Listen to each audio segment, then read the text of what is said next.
Welcome to CheloniaCast, episode 13. Today's going to be a really cool one. Obviously, just got to get our kind of sponsors out of the way here. Thanks to the Turtle Room for supporting us with kind of startup resources for this. And we're really excited to I guess, give a little update on the CheloniaCast Student Research Fund that we're hoping to start up. We'll be kind of, at some point shortly here, setting up something through the Turtle Room website where you can donate to a fund that we're going to hopefully build up to support student research at the college and potentially pre-college level, depending on kind of the project proposal. So be on the lookout for that. But obviously, thanks for all that. And we've got some other people that are sort of potentially going to sponsor it, and we're working on the deals there. So some cool stuff to look out for. Today's going to be a really cool one, but we're going to kind of go through a little bit of what we've all been up to shortly here. Today I was out actually talking with some cinematographers about doing a documentary on the western pond turtles, or southwestern pond turtles, that we have in Southern California that I've researched for the past few years. So hopefully we're going to do something there and talk to some of the USGS people that work out here and document the invasion of the sliders and how that's potentially impacting pond turtles. So something kind of cool there. Now, I know that Jack had quite a day today, and it's amazing that he's even on here. And then Jason's joining us today. Ken could not make it, but what's up, guys? How have you guys been?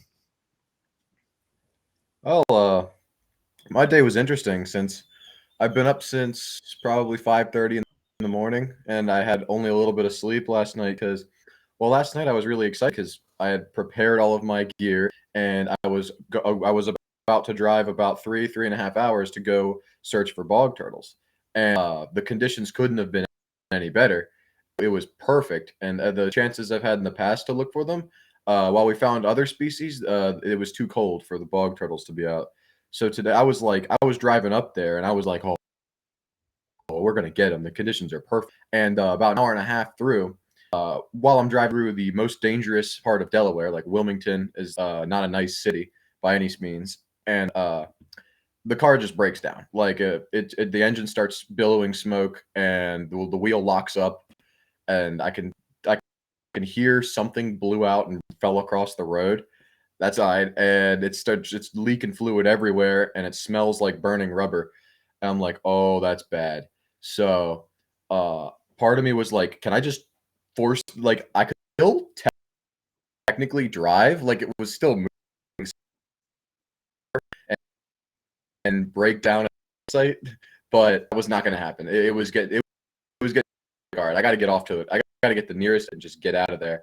And well, I ended up in a really sketchy area for like 7 hours for the insurance wasn't going to be of any help, so I had to have my dad bring it to get my. But we actually, once we looked at the car, we figured out it was a pretty, but it I didn't get to go look for bog turtles, and I'm not going to get that chance again for a while. Uh, yeah, that was rough, but at least I'm here now. So I guess we're good. The Let's trials. hope another day. Yes, Yeah. the trials of trying to get to do My cool car stuff. picks. It's a really busted up old. It's a 2004 Jeep Liberty, and it's not in good shape. It has like 300,000 miles on it, and we have to replace parts fairly often. Like one of the axles broke not long ago. We fixed that, and it's like a zombified at this point. Like Michael's seen it, and when he saw it, it was in a bit of a better state than it is now. But It is the yeah, reptile mobile. I actually did get in the state of Delaware. I got the plate that says I got the reptile plate. Like my license plate is the so. If you're in Delaware and you see a blue Jeep with a reptile, you think you figure out who it is. You found Jack Thompson. How about you, Jason? How have you been? Busy, like more than anything. Semester's starting to wrap up. I think like my last final was May 11th, and then I started interning at the Turtle Survival Alliance's Turtle Survival Center, like the preceding or like May 15th. So kind of a mix of trying to wrap things up school-wise and then also get things organized because I'll be gone like for I think a few months. So just busy, wrapping things up and getting things ready for when I leave. Cool. Yeah, we're all sort of, I guess, seniors in high school are getting ready to go on to junior year in college. So we're all kind of at the end of the year phase here. So today we're really excited because we have Iwo Gross, who is currently a PhD student at Auburn University, who studies Diamondback Terrapins and also I think has done a lot of other herp work in the past. Joining us today. He's going to talk all about, I guess, just some of the cool stuff that he's done. And we're super excited to have you on, Iwo. So thanks for joining us. Thank you for having me. I'm super excited to be on. This is exciting. Oh, yeah. Kind of like a question, but Jack, do you want to run with the first question? Take care of something. Yeah, your dog's He's got that dog sitting live on air. You never know what's going to happen. Jason's gonna dog get mauled by a dog in the background. But it's kind of like you said, it's a pretty cliche question, but like why turtles or herps in general? Like what really got you interested? Oh gosh, it seems like I think my baptism by fire story came a little bit later than a lot of herpetologists that I know who are like from birth they were moving through the mud. I initially started with snakes. My big interest was with snakes. This was like my senior year, and I found some.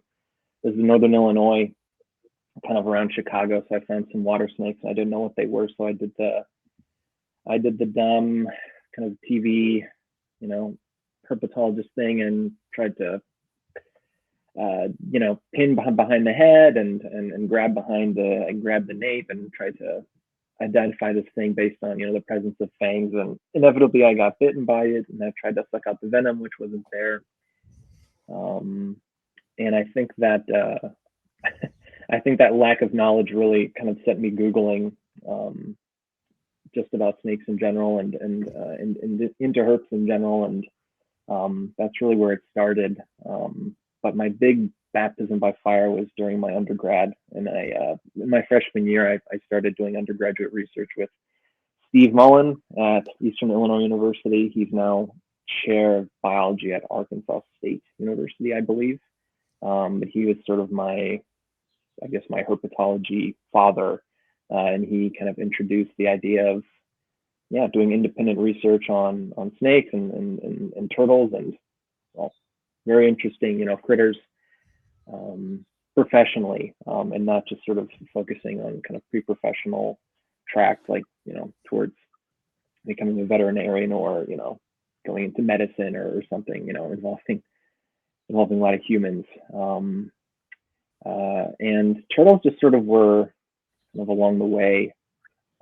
Just kind of generally learn to ID and capture them, and had a couple of interesting, actually right before starting the PhD I worked with desert horses a little bit through the Great Basin Institute. That was a very exciting couple of months, and just some other sort of general sort of short-term jobs with terrapins and some others.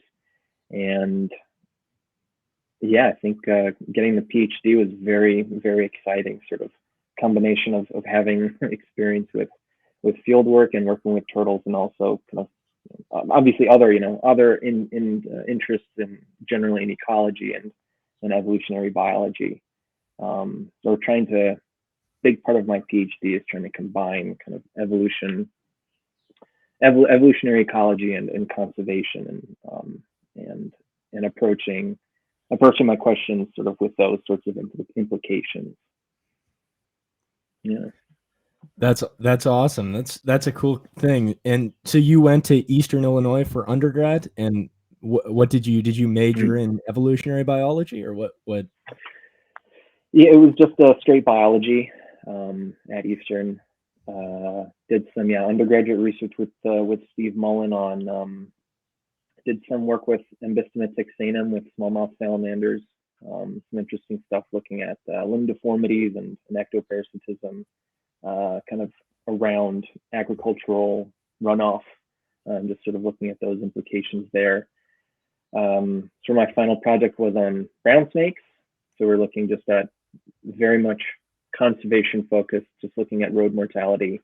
It was generally very cryptic animal that twice a year kind of moved in droves, like en masse. They had very big migrations through this kind of measly little state park. So we had a really good opportunity to get a really good sample of a very cryptic population. After graduating there, I had the opportunity to work on an REU, or as an REU student, research experience for undergraduates in China with Dr. Wang, who's a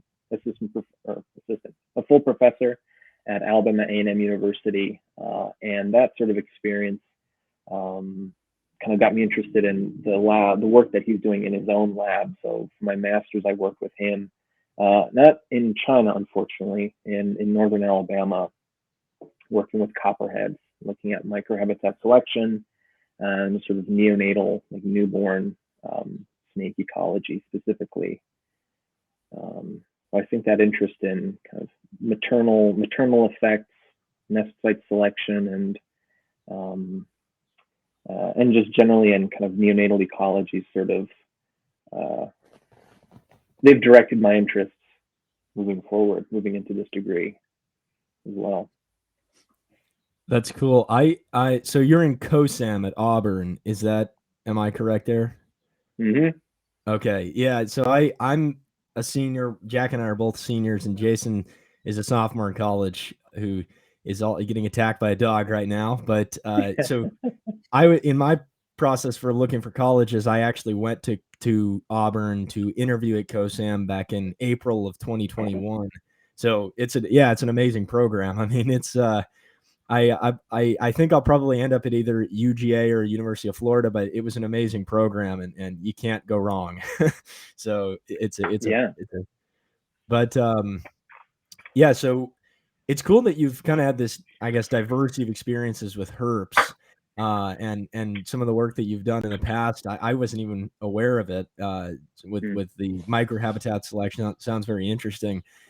So we're curious too. So now, for part of your, I guess, PhD thesis, you've been working on turtles, as you said, particularly looking at, I believe, Diamondback Terrapins. Maybe you could give us a little overview of kind of that project and where you're doing it, and kind of maybe some of the stuff you've learned, if some of that is some things you want to share. I guess I know that can be kind of under wraps, but just, I guess, give us a little rundown of some of that. Yeah, definitely. So yeah, Auburn University is in Alabama, and we have a very small coastline, kind of in between Mississippi and Florida. And one of sort of the jewels of the Alabama coast is Dauphin Island, Alabama. Auburn has I guess the state has kind of a research consortium that's sort of developed into the Dauphin Island Sea Lab. So there's a lot of work that's sort of funneled through several public universities in Alabama that is then kind of funneled into Dauphin Island, and a lot of work occurs there. So that was, I think, a big draw for my advisor, Matthew Wolak, to apply here and to kind of develop a program and a research group here at Auburn. Is kind of that opportunity to have obviously be sort of centrally located, nice, very close to Atlanta and other natural areas in Alabama, but also to have that kind of really cool collaboration on the coast. And his work during his undergrad, he was at William and Mary up in Virginia, in Williamsburg. A lot of his undergraduate research was on terrapins, so I think that was kind of a good opportunity for him to get back to his roots. So he brought me on sort of as the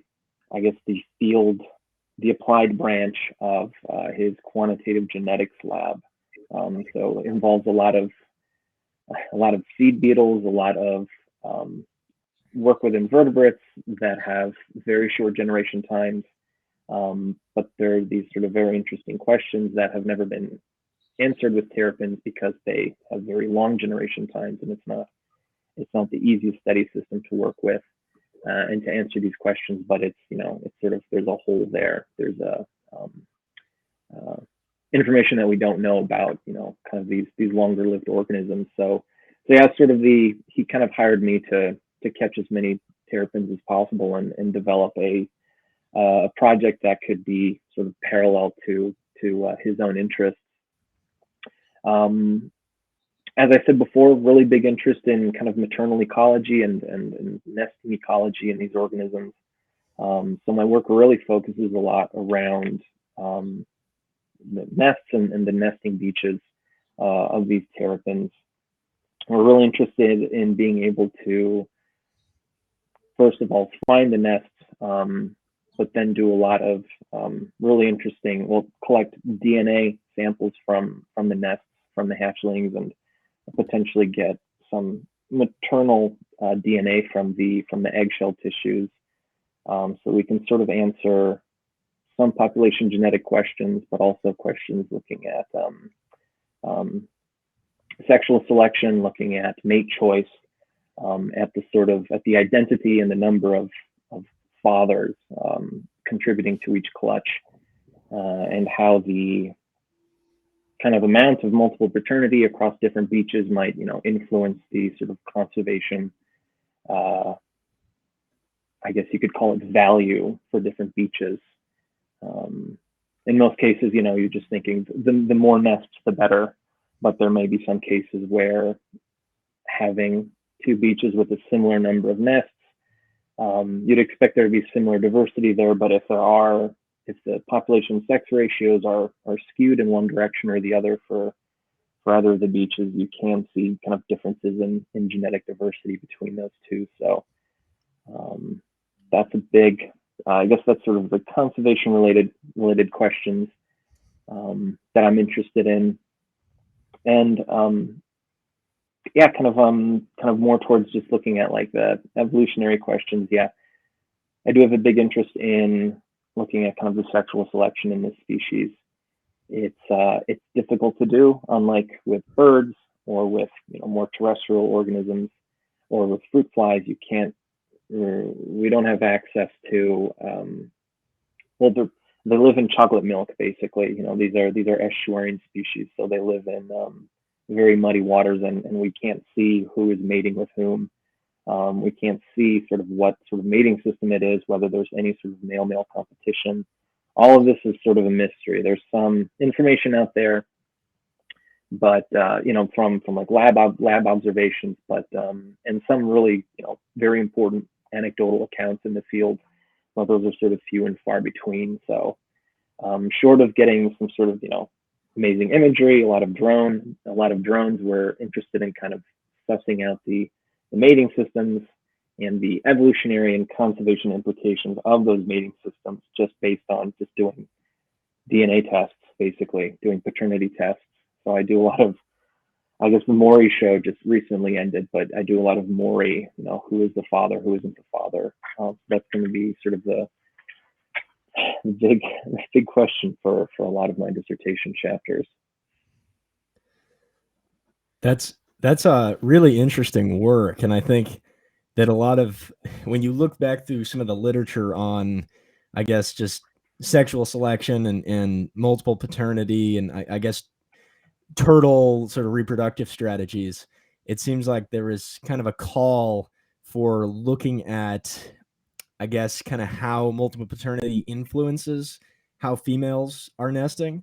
So with your work, are you looking at kind of, I guess with turtles, maybe we could take a step back. When you think about multiple paternity and the sort of fitness effect that it can have on turtles, there's sort of a lack of, in other animals, a lot of that multiple paternity is beneficial for the female, right? Because you can have multiple males, maybe more protection afforded the organism, or you can have multiple males kind of collaborating to help the female in some way through kind of the, I think it's like nuptial gifts is maybe the terminology for that.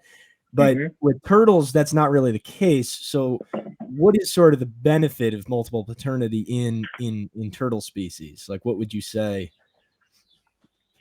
Yeah, so I mean that's a really great background. Yeah, turtles are, and reptiles in general, they don't have sort of a lot of the, I guess I don't want to say cliche because it's all very interesting interactions, but they don't have, more of those kind of um, tried and true strategies or benefits to multiple paternity. Some of the big ones that we're starting with, that we're looking into, are sort of going back to basics. One big one is simply that there's always an assumption that a single male is capable of copulating or is capable of fertilizing. All the entire clutch of a single female, but that might not always be the case. There's a risk, potentially that certain males are infertile. So there's a benefit to multiple paternity, or I guess a benefit to polyandry, to having multiple suitors, to having multiple mates. You can hedge your bets and potentially mate with, multiple males so that you can, have a surplus, if anything, of sperm to fully to fully fertilize your clutches. Some other, so that's one of the basic ones that we're looking into. Getting more into kind of the more interesting questions that might be a little bit further down the road for us, is looking at whether females are capable of kind of differentiating the quality of the males that they're mating with, or of the sperm that is being produced by those males, whether there's any sort of, on the part of females, a selection for copulating with certain males over others because they're larger, because they're fitter, maybe because they're smaller and more agile and more capable of copulating with a female in kind of the three-dimensional anti-gravity environment. Whether there is any sort of coloration, whether females are selecting for more vibrantly colored males. I think there's been some work with terrapins showing that it's important, or certain males are selected for that have higher contrast in the coloration between their shells and between the skin. So like a really dark shell and a really bright skin pigmentation. Where males with that sort of coloration we're shown preference for. So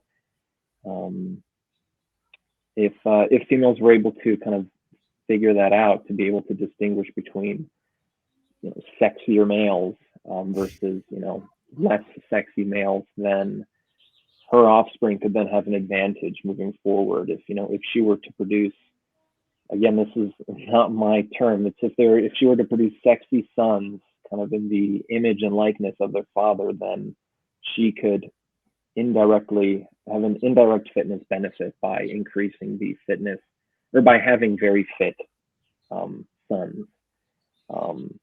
So that's the sexy sons hypothesis. It's had some mixed support.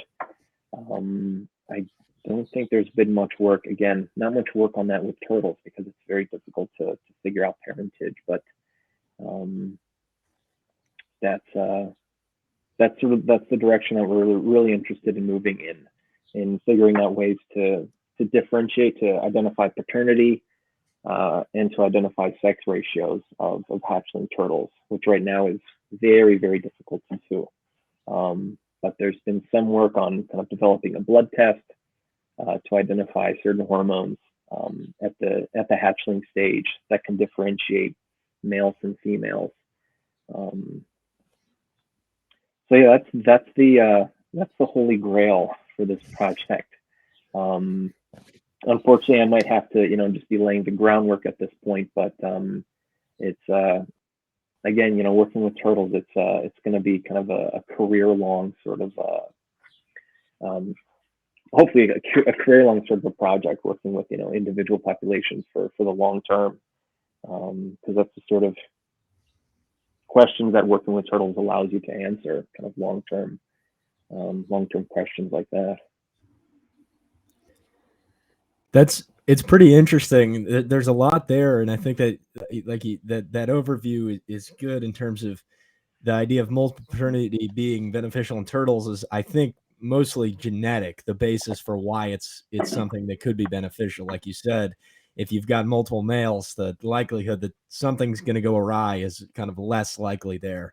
And then maybe if you get lucky or you're attracted to one that's kind of the fittest of the bunch, then you kind of, I mean, turtles can store sperm, right? You could actually hold on to that for multiple different years or clutches within one season and potentially kind of exploit that fit individual, those beneficial genes, I guess.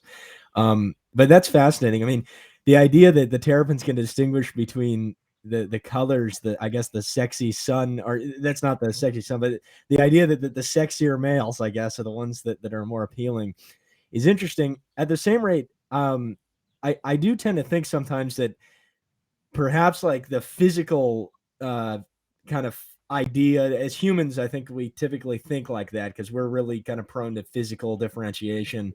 But with turtles, I mean, would there be some way that just within the sperm itself, there is some way that the female could detect something that signified that these genes that are being passed on from this male are kind of more fit than a different animal? Like, would that be something that's purely physical, or could there be some chemical cue potentially?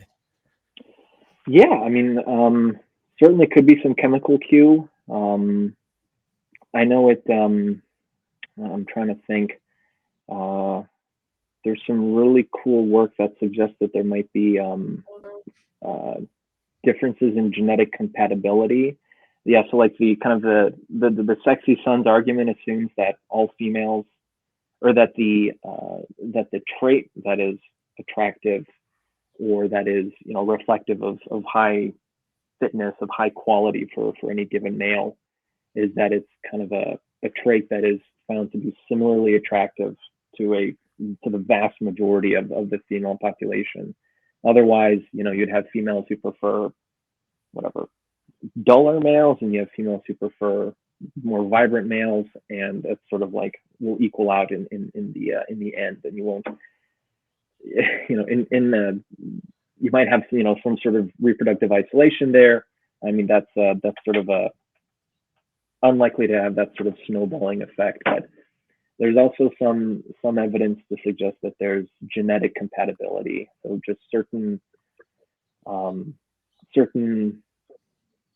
I guess genotypes. So I mean, yeah, certain genetic genetic sequences from certain females match up really well with genetic sequences from certain males. Kind of the best example is that it would be generally more beneficial to be genetically incompatible with individuals that you're like closely related with. So like mating with siblings is not very helpful in most cases. So being genetically incompatible with closely related organisms can reduce the likelihood of inbreeding depression that can severely reduce the fitness. But in a more general sense, there could be females that have not necessarily, again, like that direct sort of physical selection for certain over others, but potentially like a genetic or a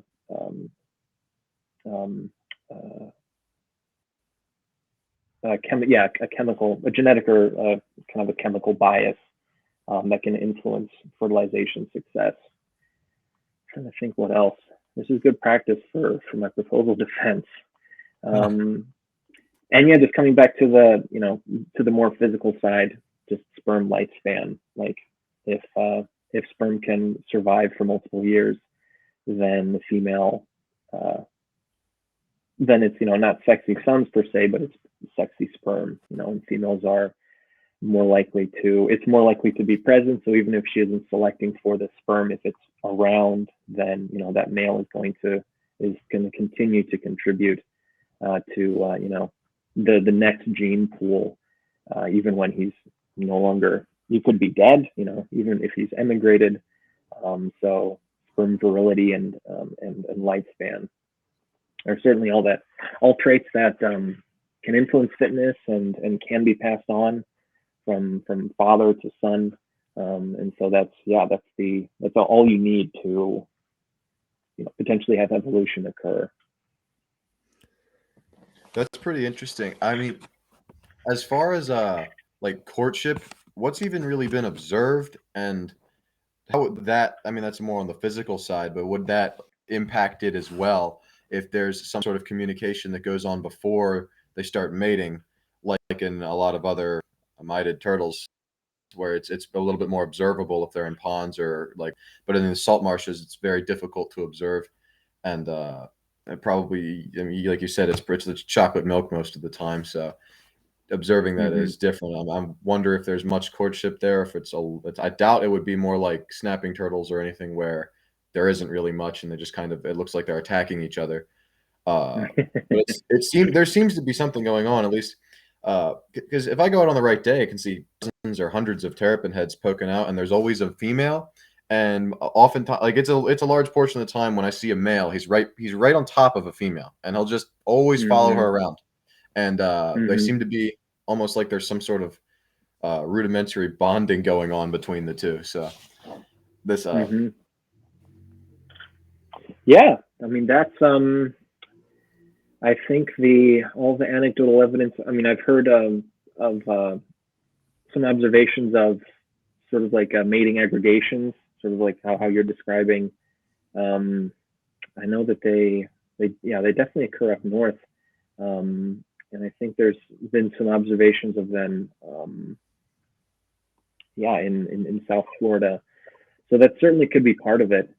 I guess the null hypothesis for any sort of patterns in multiple fraternity, it just comes down to encounter rate. So it might be something fancy like sexual selection, or it could just be the more males that you bump into, the more likely you are to have a clutch, represented by multiple males. So that's sort of we're really interested in looking at multiple beaches kind of along the northern Gulf Coast into, potentially branching into Mississippi and in addition to Alabama, because would be really interested in seeing if there's any sort of breeding migrations occurring, whether any of these mating aggregations are occurring, and whether you're seeing kind of long distance movements of males and females to this central location. If that's the case, then we expect to see sort of similar levels of multiple paternity across this wide expanse, and potentially, to see similar males, potentially more attractive males being having offspring kind of widely distributed geographically. Whereas if they're kind of more isolated and they're just hanging out in individual areas, you'd expect to see more isolation there. I think the only it's very much chocolate milk, so I haven't seen much, but there was one instance where I saw one big female head, very obvious female head, and I think it was, if not two, there were three male heads directly behind her. It was just sort of like a conga line. Sorry. No, so you said several males surrounding the same female. That's pretty interesting.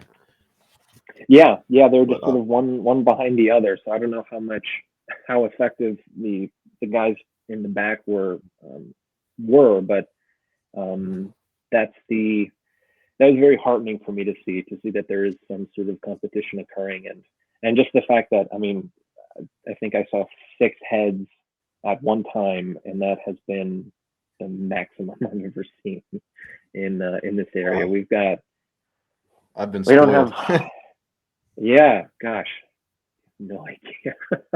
So yeah, we've got. I don't know exactly what the reason is, but sorry, trade-off. I found this storage, everything you just there, very interesting. With they could select store the sperm of the most fit male, or whichever one and essentially take advantage of that for years to come, and use that until there's not much of it left. And I'd never heard of it like that before, but that's actually, I wonder if that would occur in other turtle species too, and not just the terrapins. But it's like a very interesting segue into that whole topic. I think and just sorry. you go ahead. Go ahead. No, and I think that's like the idea of sperm storage over multiple years is just. I feel like the ultimate strategy would be to like find to select for, to copulate with a very fit male, however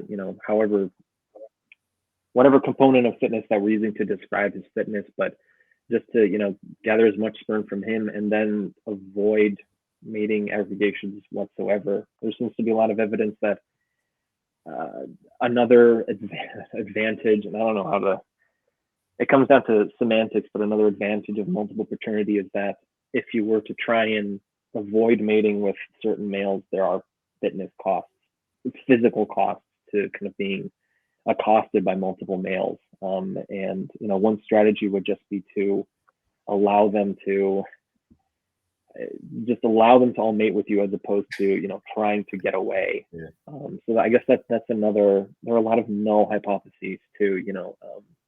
Looking at That could the actually fitness benefits of multiple.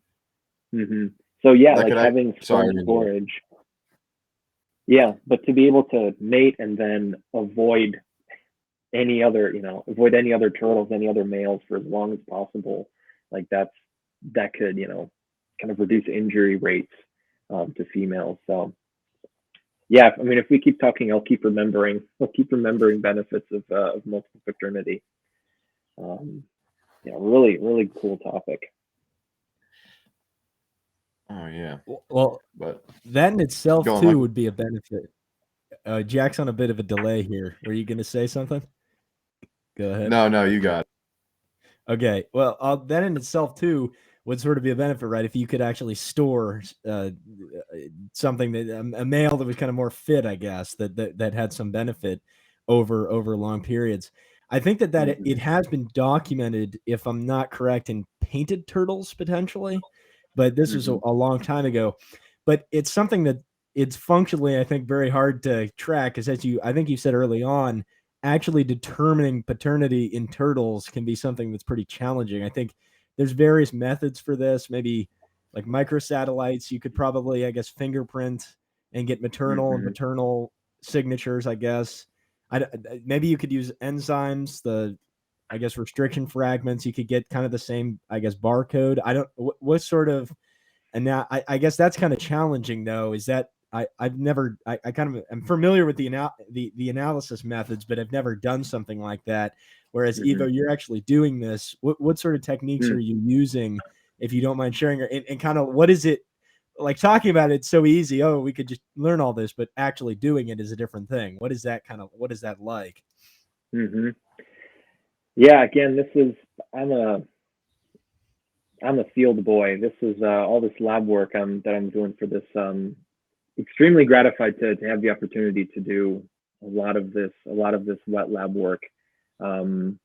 Yeah, we are attempting to develop a SNP panel specific to kind of the location, to our geographic location, to kind of Alabama, kind of Western Florida Panhandle, and the Mississippi terrapin populations. We've collected samples, obviously hundreds of blood samples from Dauphin Island, but also a couple of samples from adjacent areas. And yeah, we're just looking for single nucleotide polymorphisms, or SNPs. These are just single nucleotides along the well, I guess I don't know exactly what method we'll use, whether we use RAD-seq and we're sort of breaking everything down, or whether we're doing kind of whole genome sequencing. But we're looking for variation along the genome that is informative for differentiating individuals that are in different populations, differentiating individuals that are kind of at different spatial scales in general, but obviously for like kinship analysis, for parentage analysis, we want to find the SNPs that can differentiate individuals from each other and can sort of act as barcodes or fingerprints. can identify kind of a genetic signature and differentiate that from any other individual turtle. And it starts by just identifying points that are informative for differentiating individuals from each other. And that's sort of the step that we're on, just figuring out what variation exists in the genome, and how to move forward from there. There's some really interesting kind of technologies in molecular, sequencing, obviously, but also in genotyping. There's some microhaplotyping that we're looking into, where it's almost like you find areas where there are multiple SNPs right next to each other. So kind of looking almost akin to microsatellites, where there's kind of variation at each marker as opposed to just it being one or the other, as you see with individual SNPs. So there's certain methods. It just comes down to, obviously there are different costs, and kind of the efficiency of things goes up and down based on kind of along the spectrum of how many individuals you're interested in genotyping, and then kind of how deep within the genome, and sort of what questions you're interested in answering, whether it's population wide or among populations or within populations, just looking at kind of differentiating individuals. So that's, again, I'm field based, so that's a lot of information there that I'm still learning. But it's incredibly interesting, and just sort of gives you a good appreciation for the vastness of DNA sequences, where you can't just sort of look at them. You kind of have to construct them in more and more intricate ways. So I can try and answer as many questions as I can about this, but this is the I'm approaching the edge of my knowledge here. So you're not quite at the analysis step yet. So you're kind of doing more field work right now. Mm-hmm. Okay. Yeah. So I thought that this was okay. So you're still in the process of this. That's awesome. Okay. No, yeah, we're still in the thick of it. So hope to get out in a couple of weeks, start looking for nesting females. Yeah. Well, that's cool. I guess we can sort of, that's going to be some amazing work, and some, I guess, kind of newer technological kind of analyses. So that's going to be a cool thing to do there. And it gives you an appreciation too, when you're looking at, I guess, the nucleotide level of differentiation, how as just kind of as organisms, we're sort of just a code when you really look deep into it, and the struggle for survival and reproduction and I guess natural selection is just kind of this tussle between different codes of information, right? It's kind of it's a fascinating view that you have, that you're looking at it beyond the organismal level, right? But I guess we can sort of transition into maybe more the physical aspect, the field aspect. I think that we're all sort of interested in that. What's it like to work in? You said it's sort of South Alabama, in near Dauphin Island. What is that general region like? The ecosystem there, and what other kind of things are you seeing? So, I mean, it's a barrier island. Dauphin Island is the only barrier island along the Alabama coast. It's located at the southwestern extent of Mobile Bay. So it's sort of the one sort of hinge, one edge of Mobile Bay. The other side is Fort Morgan. Actually, very interesting. Kind of a different, some similarities and some differences in kind of the habitat structure there. But most of the areas around Dauphin Island and just across the Mississippi Channel on the mainland coast. These are kind of muddy bottomed salt marshes, kind kind of a lot of the standard, Spartina grass is growing.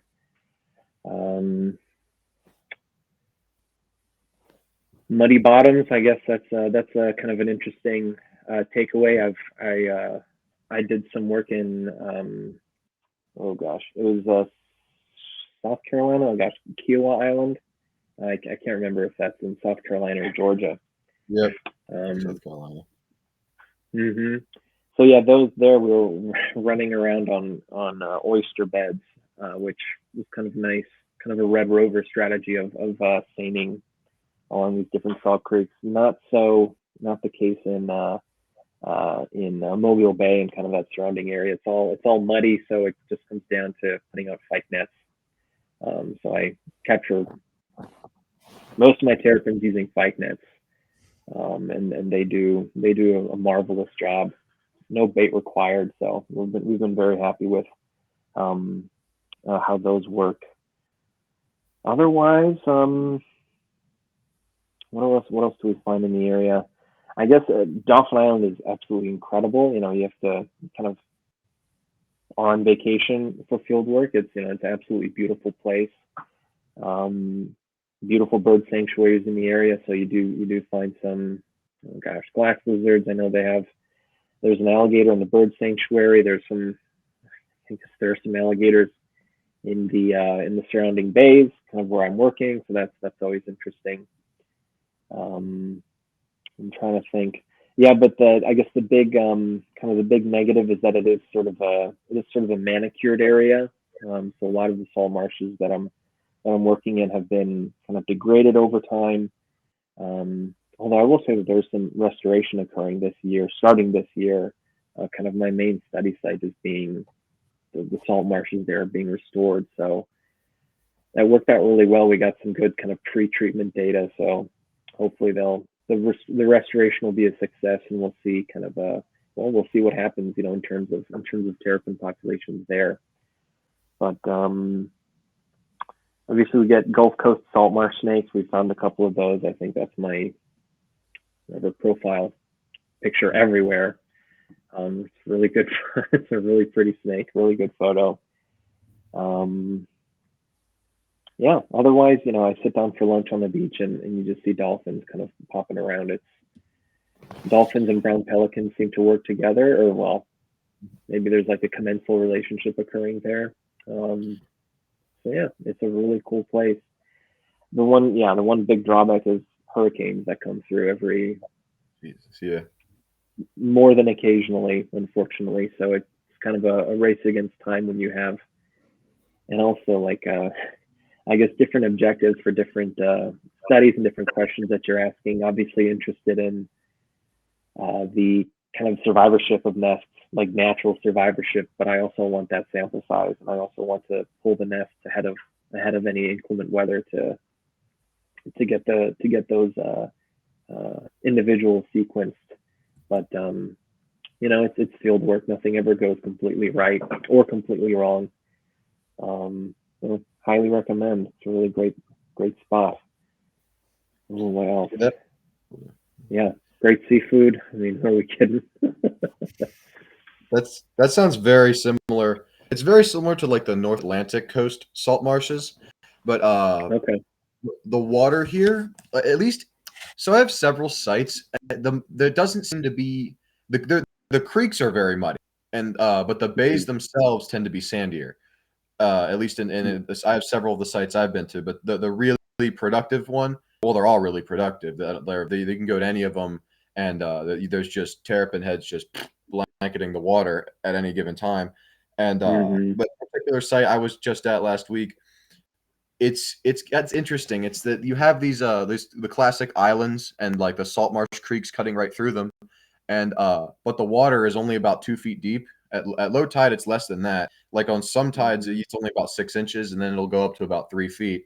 And for the early part of the year until about the middle of the summer, the water is really clear, which is unusual for terrapin habitat. And it's clear enough that I can actually. What time period did you say? So it's clear in the winter, in the end of the winter, and then it's really clear from the spring, and then towards the end of the summer, it starts to get really muddy.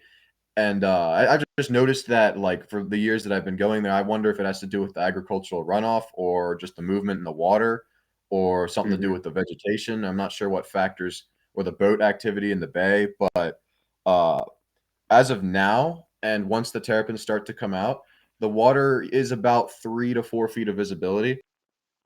So when it's less than 3 feet, they can't go anywhere. You can just walk through the water and you see them and you can run them down and grab them. Or and you'll see all the oceanic, like, fauna in there too. I've had cow-nose rays right over my feet, and I mean, there's no alligators, but there are dolphins in there.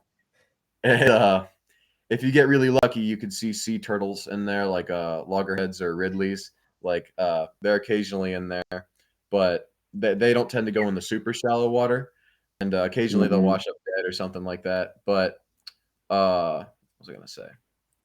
Yeah, with the terrapins, and then the salt marsh is full of birds. There's ospreys everywhere, and the ospreys seem to get a hold of male terrapin fairly often. I don't know if you see that down there, but I'll occasionally see ospreys with what looks like what's clearly a male in grasped in the feet, and at the base of osprey nests there'll be shells of males sometimes, and juveniles too. But when the shell's only 3 or 4 inches long and it's clearly was an old, that was definitely a male. And but the trade-off, the females get killed by raccoons and foxes and things like that. Males don't really have to deal with that. They don't seem to have been harvested here near as extensively as they were in the South, because I mean, the abundance is insane, and like it varies. It does somehow vary a lot though, because I'm unsure of where the terrapins go on certain days. Like, if I go out there and the conditions aren't, if it's not warm enough, that's the biggest factor. And sometimes I don't really see many, but if it's a really hot sunny day, I once went with one of my friends and we brought the seine net. This was more of just for fun. Wasn't any real purpose behind this, just to catch as many as we could, because we had been just grabbing them. We're like, how many can we get at once? And this one canal was just about the width of our seine net, and it was full of them. So we're like, we literally, they're like fish in a, I guess, what is it, fish in a barrel, like the saying, whatever. And we just seined this whole creek, and we had to have like somewhere between 70 and 100 of them by the time we were at the end. And they were just, we didn't know what to do. We just opened the net and let them back out. But we're like, holy crap, how many can you get that abundance? But the downside is most of the coast of Delaware itself is now being developed. So the bay, like the marshes, are being they're being consumed pretty much by development. But the ones that remain, like this one, they're in really good shape, which is well, it's lucky. But what was the sex ratio like in that swarm? Oh my gosh, it seems to be pretty even, like okay, fairly even between them. I've never seen several males near one female. That I found that interesting when you said that. I almost always, I almost see. I never really see males on their own for whatever reason. Whenever I see males, they're normally near a female, and but the females are kind of ubiquitous, and I will find them in deeper water. And whenever I'll often two of them together. There's a male with a male right behind, and then there's horseshoe crabs all over the bay too. I don't know, I didn't mention that, but the Delaware and Rehoboth bays have most of the world's horseshoe crabs, so they're ridiculously common. Hard to not step on them, but and the terrapins and the horseshoe crabs are almost neck and neck in abundance in some areas, and I've never really witnessed any interactions between any notable interactions between males and females. Just how they're staying near each other, and they'll go beneath the water when you spook them, and they'll surf together like with each other. So they seem to have it's bond or interest in each other. It's strong enough that my presence won't scare them. I find that pretty interesting. But yeah, no, I've always wondered whether there's like posses, whether you have like, I could imagine like a group of, if there are any sort of what am I saying? There seems to be so much philopatry. If you find the same terrapins in the same creeks, like over, I know Kiowa Island, they've been finding the same ones for decades in just the same spot. and yeah, I just wonder if there's like posses of them, like, you know, from a certain neighborhood moving long distances and then moving back, whether there is any sort of yeah, kind of social interaction there, kind of past, you know, yeah, just copulation. But yeah, that's really interesting. I guess that's what you'd expect with even sex ratios. It's just sort of 1-to-1, and it's there's no need to compete. You know, everyone has a good Do you time. witness them basking? That's interesting. Like, sorry, do you witness them basking? Like, do you ever see terrapins out basking on mudflats or anything like that? No, Never? I hate it. No, it's like, come on. Wow.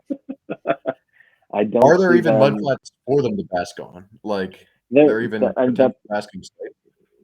yeah, admittedly, it's rare. I'm trying to think. Yeah, I mean, you know, we do get some low tides, but it has to be pretty low in order to get stranded, in order to get a lot of mud flaps showing up, which is kind of surprising because I feel like it's, you know, it's like 2 feet of water and 4 feet of mud. But no, I've never seen them basking before. And there are a couple of really good spots, you know, even just like some driftwood. Yeah, so that's something that I found really interesting. And another thing, I focus on the muddy bottoms because we have Fort Morgan Peninsula just across the way, and it's got Bon Secours National Wildlife Refuge, so it's like incredible, high quality terrapin habitat, or what I imagine terrapins would be into. It's got hard sandy bottoms, or I don't know, some sort of clay or silt. Well, whatever it is, you can run across it really nice and drag a seine across it, and like I've never seen any sign of terrapins over there. So that's sort of a conundrum. I don't really understand what's going on. Again, there's anecdotal evidence. There've been some hatchlings spotted by a person who had no idea where they were at the time. I asked them, like, north or south side, east or west side. They're like, I don't know, it's just Fort Morgan Peninsula. So that was an aggravating anecdote. But yeah, I think we've my first year was basically just figuring out where there were terrapins and kind of, you know, what sort of sample sizes that we can gather. And I think we found Dauphin Island's got a good population. There's a bunch at Heron Bay, just kind of to the north.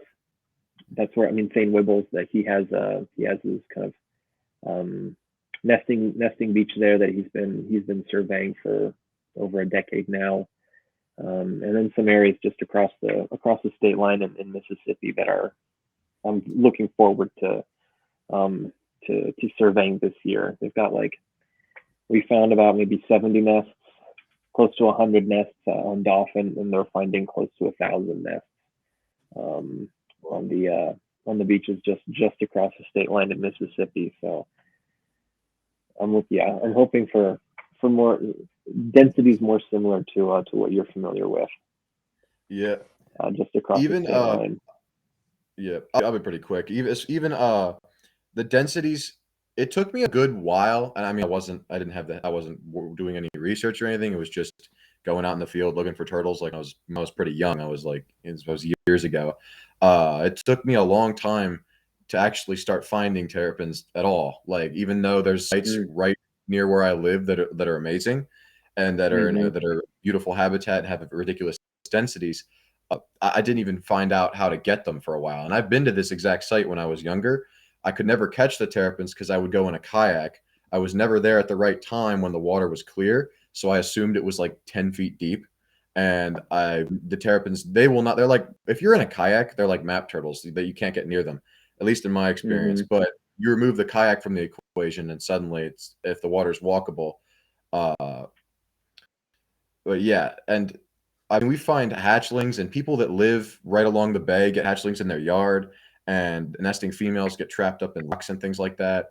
But I know the state, the state has done surveys here, and there are ones that you can participate in as a volunteer, like a just citizen. And the way the data is like collected there, is they're looking. I don't know what this, but you literally go out there with like a notepad and you count how many heads you see poking up in the water. Like if you go to the right area, you can get dozens in it, and pretty quickly. And it is insane. But there's an art to it. It's like you spend a long time finding the right spot, and the next thing you know, boom, they're everywhere, and you just get so used to them.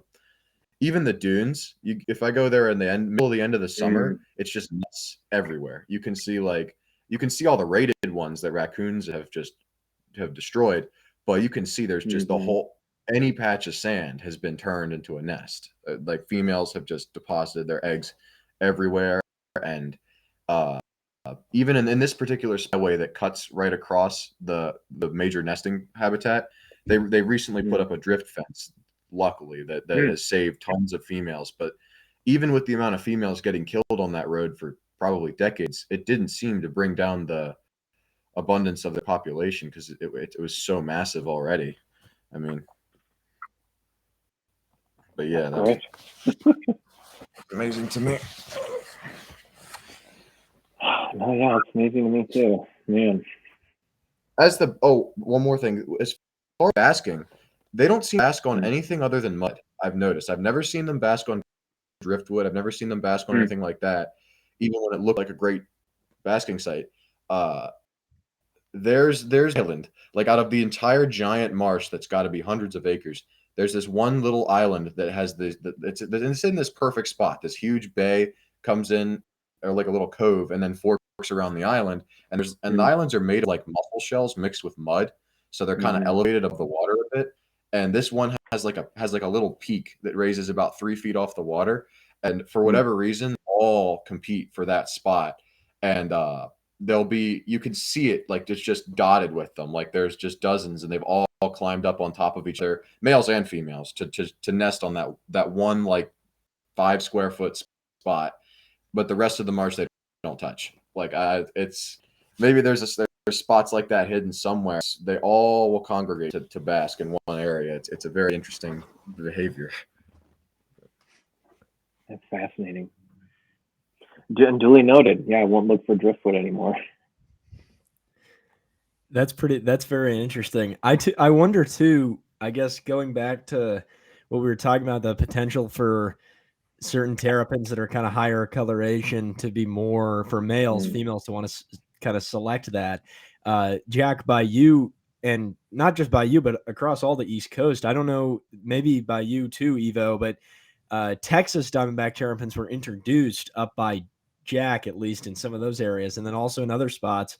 I kind of wonder, because the littoralis typically are kind of darker, how that might affect the breeding and potential for kind of introgression there. I also wonder too, I mean, this, I guess, would tie into what Evo you're doing. Sort of, it seems like a lot of terrapin populations are extremely homogenized to a point where it's strange. Over like massive distances, they seem to all fall into certain, like a single or a few different haplotypes at most, that there's very little differentiation among subpopulations. So maybe there's not going to be any difference, but I'm just thinking if the darker ones are integrated in populations of lighter ones, maybe that there's some kind of, I guess, barrier to inbreeding there, but or not inbreeding, but to hybridization. But at the same rate, if there's not really any much of a difference, then maybe it doesn't really matter. But it could be a good thing, right? If the difference in coloration signifies something, we're not going to be mixing the gene pools. But I mean, it's just interesting to think about. That could be something, right? I know that way. Absolutely. Yeah. I mean, I tend to see, like, I don't know, but if Iwo, by you, if you see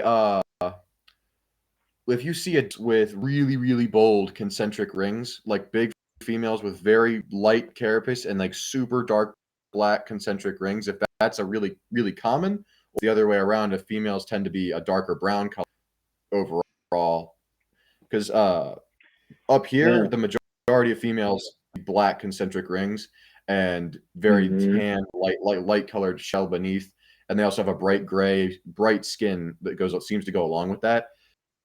But there are like up here that have those more Pileata literalis kind of like phenotype, where their carapace is like a brown or darker black color, and the skin coloration seems to vary a lot more, like randomly. But I never even considered that there might be some barrier to hybridization there because of that.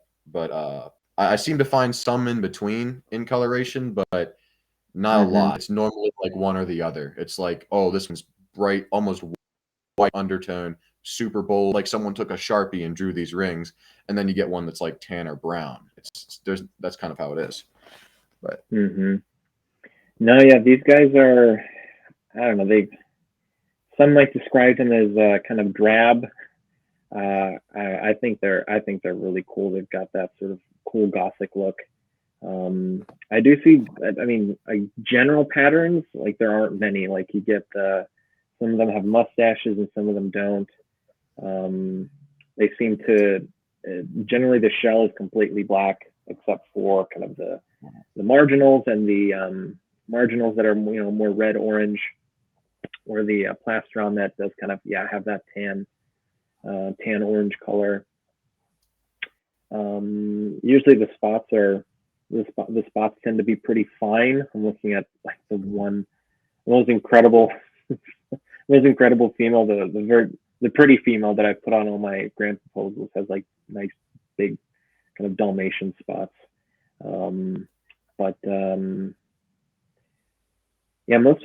Most of them stay.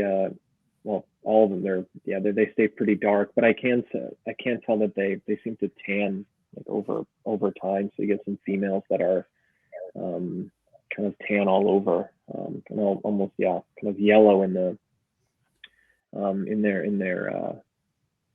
jaws. I guess variation.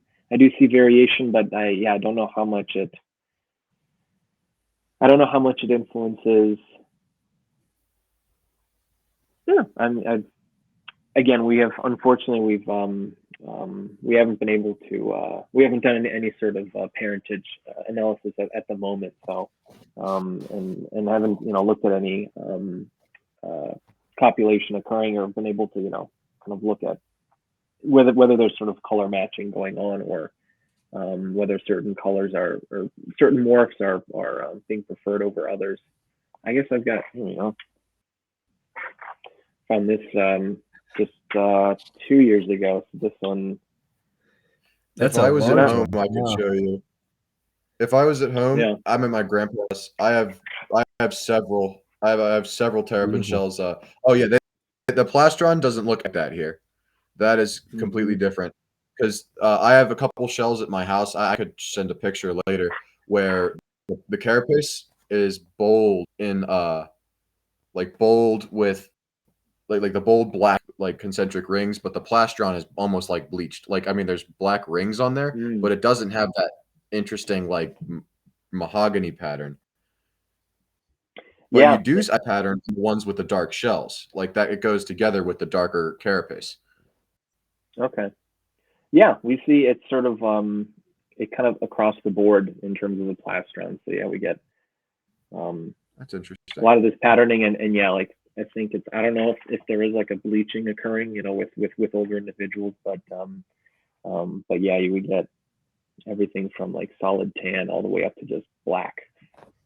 So a lot of variation, and that's really interesting. And you can see this one's not the biggest, but she's starting to kind of wear out a little bit. So, but you still see we had a big head. Some of those rings there. Yeah, very pronounced annuli. The skeet rings, very kind of sculptured, beautiful.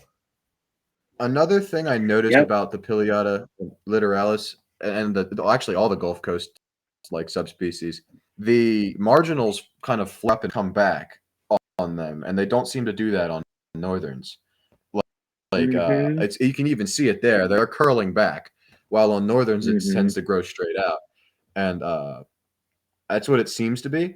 But I wonder if that has to do more with just like the growth of. I wonder if that has to do more with the growth of the head, like because you told me you found females with like heads of 50 millimeters plus in maximum width, and not even close to that here. Like I can find females with massive body sizes, but the heads are small. Mm-hmm. And I wonder if the marginals kind of flaring up would mobility slightly easier for if the head is really large like that.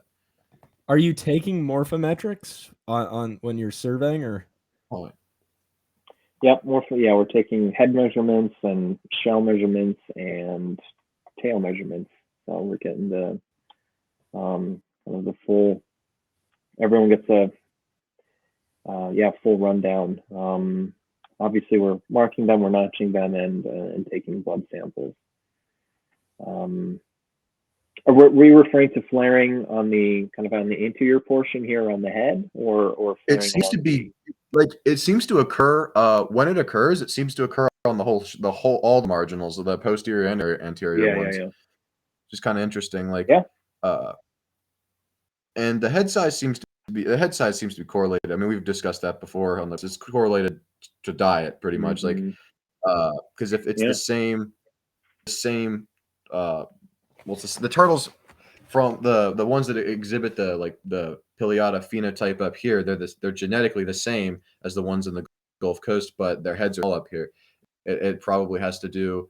When I was reading just a publication, I think the Texas DNR did, it was like 200 pages or something, but they had a part of like a diet, like where they had analyzed their diet and found the females are feeding on like scorched mussels and things like that down there, while up here it's like almost exclusively winkle snails. And I'm thinking there's something about those mussels that must require a lot more force to crush or something, because the females up here, their heads, I mean, they have a powerful bite. I actually was holding one that bit me in the chin and was latched on there, and I had to like get underwater to get it off.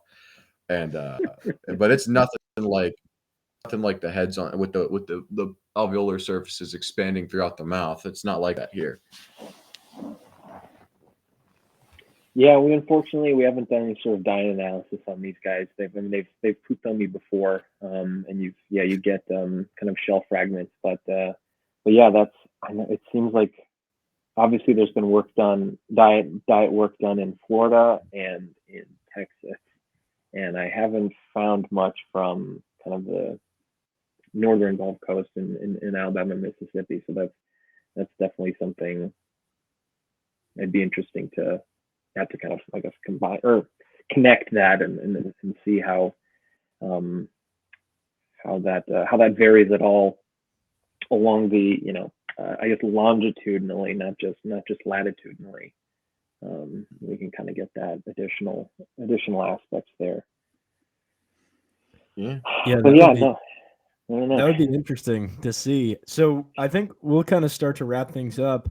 I think kind of a last little note here is, if you had like one piece of advice or to, I guess, someone going into a graduate, potentially like a PhD program, or a doctorate program, maybe, I don't know, what would your advice be there? Or just someone trying to pursue kind of herpetology as a career, what would you suggest? Yeah, I mean, I think it's I think you guys are all on the right track, starting as soon as possible and developing as many sort of relationships with I know I was very interested in working with animals all my life and not so much with people, but unfortunately, people are everywhere, and there's only going to be more of them in your life. So I think starting early, but I mean, as you saw with me, it sort of began at the undergraduate level, so sort of kind of like a level playing field. It's certainly possible to kind of move forward in your career, even if you're sort of not exactly sure what you're interested in, from the get-go. I think my biggest advice, I don't know what we had a speaker come in recently, who gave, I don't remember exactly what it says, but paraphrasing, basically said you won't change yourself, you won't build yourself up unless you make yourself uncomfortable and get into uncomfortable situations. If I was in my comfort zone, I'd probably just live on the beach all day and just sort of living day to day, doing comfortable things. I'd probably never get off of Netflix or whatever, but I think it's I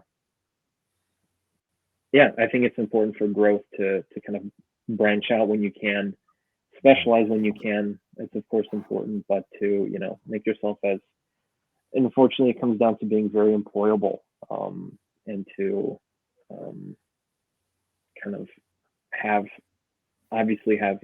interests and passion, but to also think of kind of the bigger implications and the advantages that your study organisms can offer you, in addition to just sort of that conservation, big conservation aspect that I know is super important to all of us.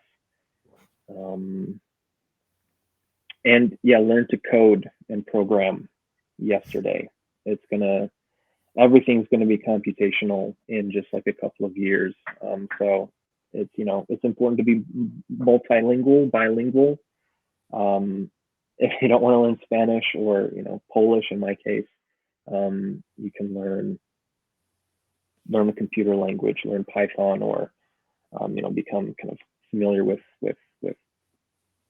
the terminal, the computer terminal. I think that'll help anybody, regardless of what their interests are, academia or otherwise.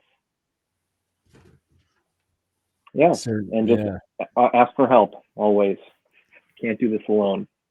I think social media can help, but it's also it can really be good, but it's it can also go both the other way for some people. But I mean, sometimes I feel like I'm like, oh, I just want to delete it because it gets it's irritating. But it's also like it's a great way to connect with people in even just a casual way, and that can lead to much greater things than that. So it's pretty effective. That's a pretty effective way. I mean, that's how we're all here.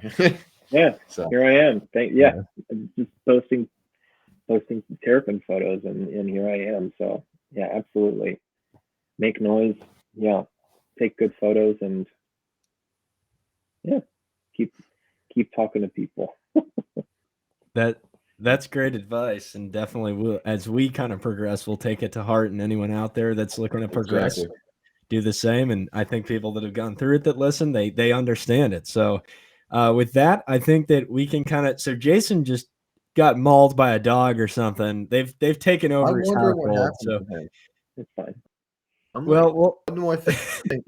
When I was gonna say when I was much younger, and when I was much younger, like years ago, I didn't when I used to like a younger kid, I never realized how important like computers would come, and just like skills in general as far as coding and how important that would come. I mean, it makes perfect sense, but when you're like a younger kid and you're just into the animals and you're out there like catching them, you're like, how is this going to make any sense? And then you actually start to understand what goes into the research and like data processing aspect of it, and then you're like, wow, this I need to really take the computer classes seriously now and probably learn a lot more. But I think we're about to move.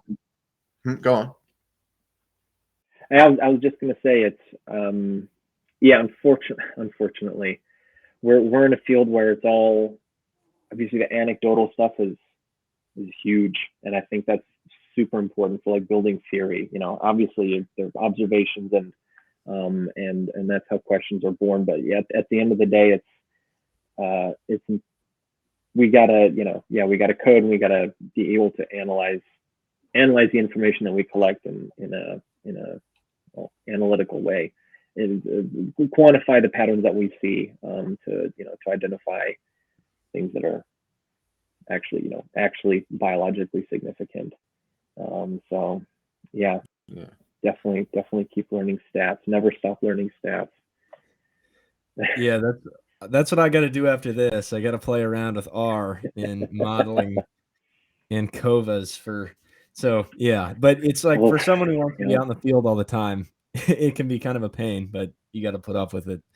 All right, well, let's do that little trivia volley if that works for everyone. I don't know, Evo, if you just want to ask us questions, that works, or if you want us to counter you with some? I mean, We could do that like too. Mike and I could do 3, and you could do 3 back and forth. Like, Yeah. So all again, right. I'm trying to. I got one. This is my ace in the hole. It's just the. Maybe you throw me 3 and I throw you 1.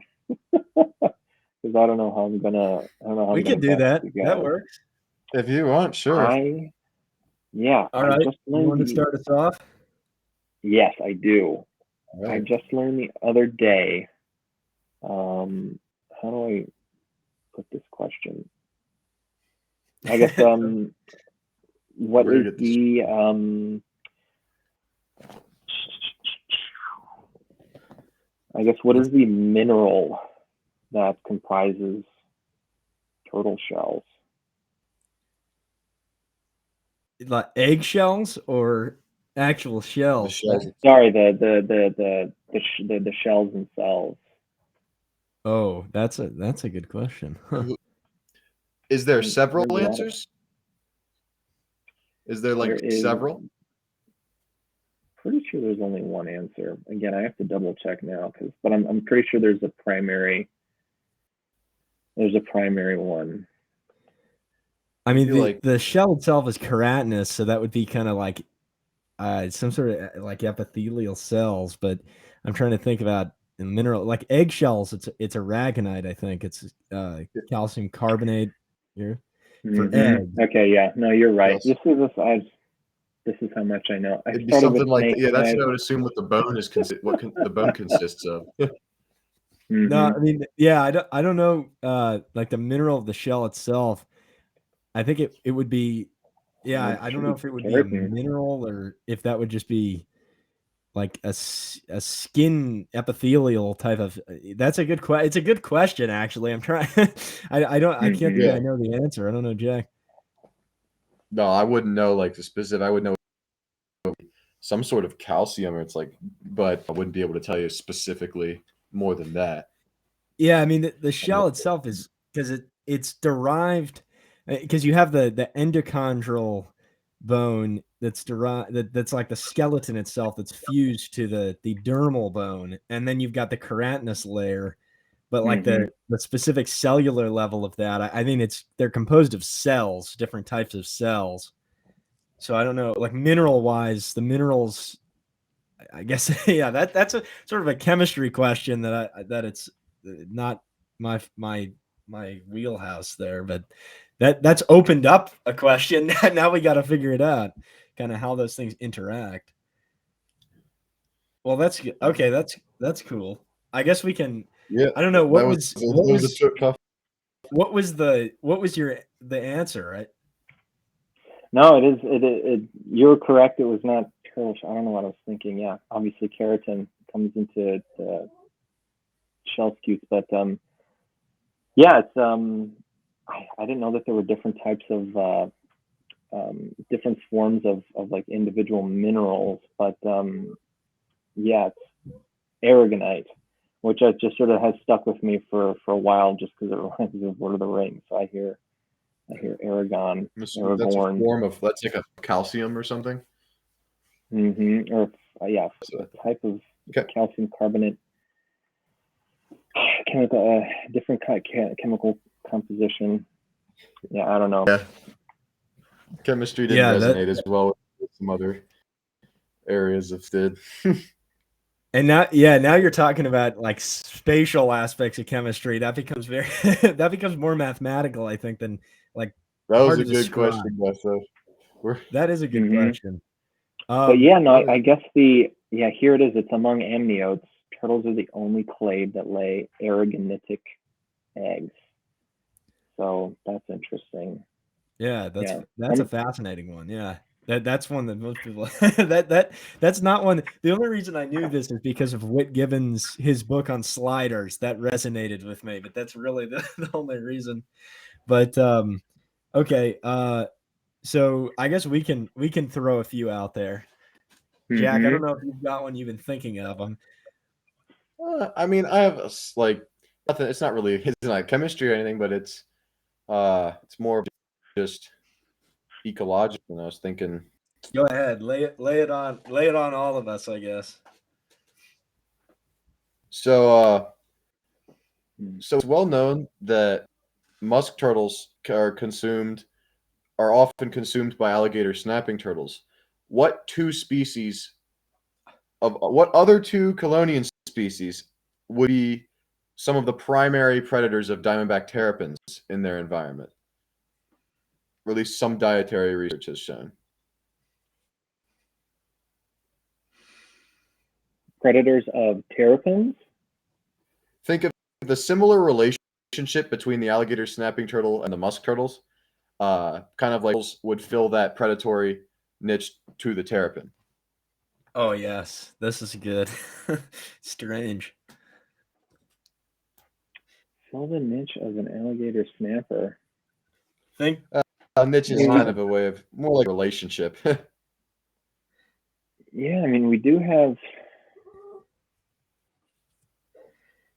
alligator snappers in the area. I can't think of something else that would be sort of benthic dwelling. this is gonna throw people. This could throw people off because they might not realize it. I didn't even think of it at first until I read it, and I'm like, that makes perfect sense. It's not sea turtles, is it? It is the loggerhead sea turtles and Kemp's Ridleys. It's actually really? That's what I was when I heard that I was reading and I'm like, that makes perfect sense. So loggerheads are lean. They're very similar to alligator snapping turtle and a lot of Durophagus turtles. I mean, and Kemp's Ridleys too. I mean, they're more of a crustacean feeder, but they both have the power to crush and feed on terrapins. And I mean, the carcasses that were like the stomachs were open and during like a necropsy. It was in that Texas paper. I'll have to find. These were just random carcasses they took of these sea turtles found, and all of them had terrapin remains in the stomachs, like all of the Ridleys and loggerheads, which I found that really interesting. I'm like, holy crap, I didn't even think of that, because the loggerhead, they're in the marshes feeding on oysters and horseshoe crabs and things. It makes perfect sense. They're going to take some terrapins if they get the chance. But that's amazing. I had no idea. That was a good process of elimination there, though. Most people get thrown by that. All right, I guess I've got one I can just throw to the. Well, I don't know. So there's a species of hingeback tortoise in Madagascar, and it's endemic to a very small area. But what is that species?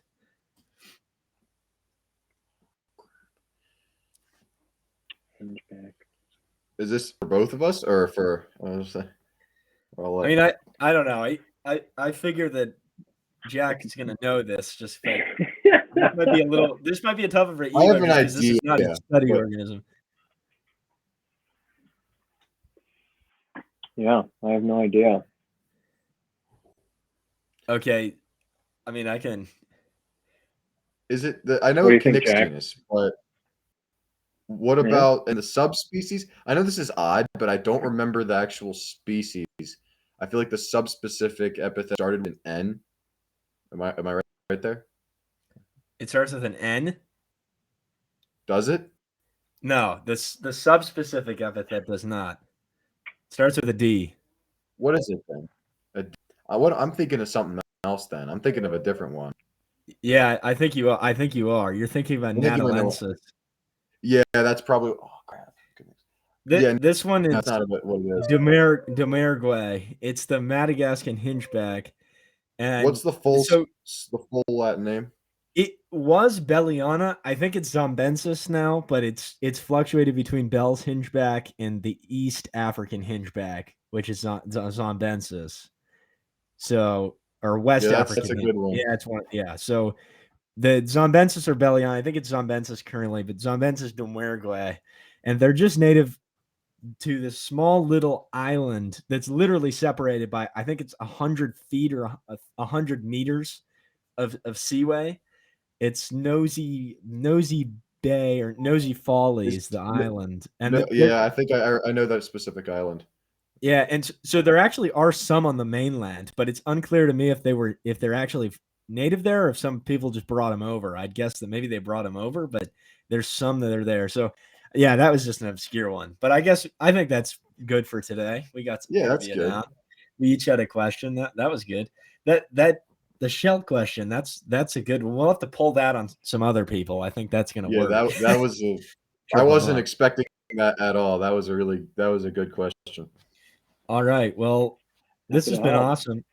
Thanks for coming on, Evo. This has been really fun, and I think we've learned a lot. And good luck to you with your thesis project. It's very interesting, and I assume over the next few years you'll be kind of finishing that up or wrapping it up, or what's the timeline?